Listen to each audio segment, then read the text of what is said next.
नमस्कार जय जगन्नाथ। सर्वप्रथम समस्त दर्शक बंधु मान स्वागत जनाई मु सौभाग्यलक्ष्मी आरंभ करुच्ची आज वीडियो रे मु आपण मानकु बात्या और तत्संबंधी सतर्क सूचना विषय कहबी तेणु से विषय जानिबा पई वीडियो टी शेष पर्यंत देखंतु। बात्या आसीबा पूर्वरु पाग परिवर्तन उपरे नजर रखिबा, टीवी देखी रेडियो शुणी बात्या विषय जानिबा और लोक मानकु खबर देबा पई उद्दिष्ट प्रचार वार्ता प्रति ध्यान देबा। बात्या समय व्यवहार करने केतेक अत्यावश्यक सामग्री यथा सुखिला खाद्य, दिआसिली, रोषेई सरंजाम, फास्ट एड बॉक्स, लुगापटा, दौड़ी, टर्च और बैटेरी इत्यादि को सजाड़ी रखिबा। भंगा कांथ और छात थिबा स्थानरू निजकू एवं गृहपालित पशुपक्षी मानकू दूरेई रखिबा। निजर मोटरसाइकेल गाड़ी आदि पेट्रोल पुराई सुरक्षित स्थान रे रखिबा। गछ तलकू जीवा नहीं एवं बात्या संबंधी विभिन्न गुजब प्रति कान देबा नहीं। झड़ तूफान समय उड़ी क्षति कर आशंका थिबा हल्का और अल्प ओजनिया जिनस गुड़ पाखु सफा करदेबा।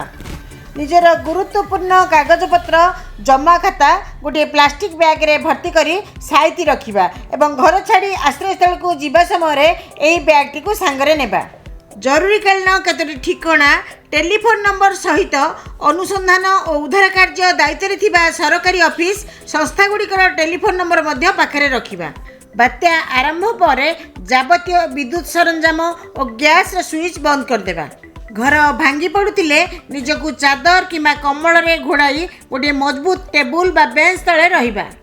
पानी पाइप आदि शक्त जिनिस को जाबुड़ी धरिबा। बात्या थरे गला परे स्थिर हो गला परे जना पड़े, मात्र बात्या सरीगला बोली भाबिबा ठीक नुहे।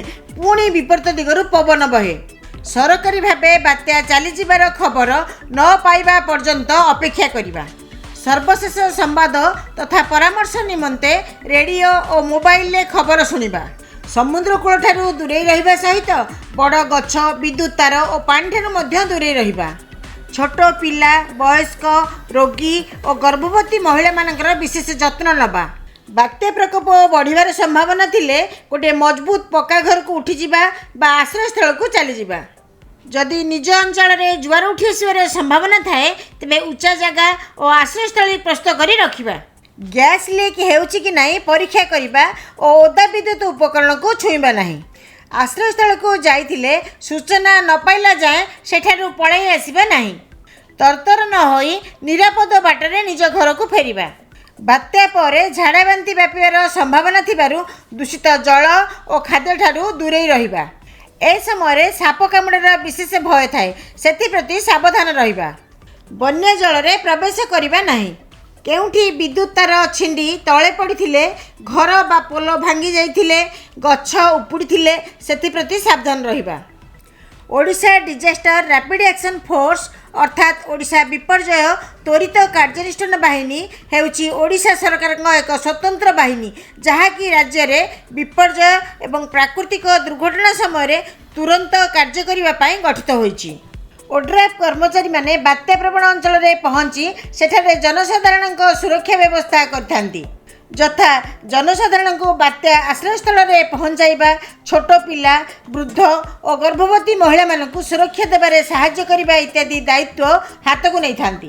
अवरोध रास्ता को सफा करिबा, गछ काटिबा, खाद्य और पानीय जल जोगाण रे सहाय्य करिबा इत्यादि कार्य एमाने करथांती।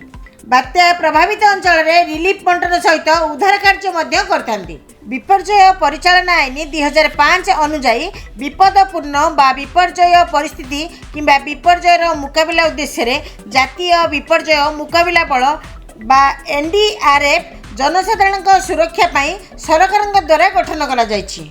बस आज वीडियो केमती लगिला जदि भल लगी था तेज लाइक और शेयर करने को बिल्कुल भूलिबेनी। बहुत शीघ्र आउ एक सुंदर मन छुआ वीडियो रे पुणी देखा हेबो। रहूची नमस्कार।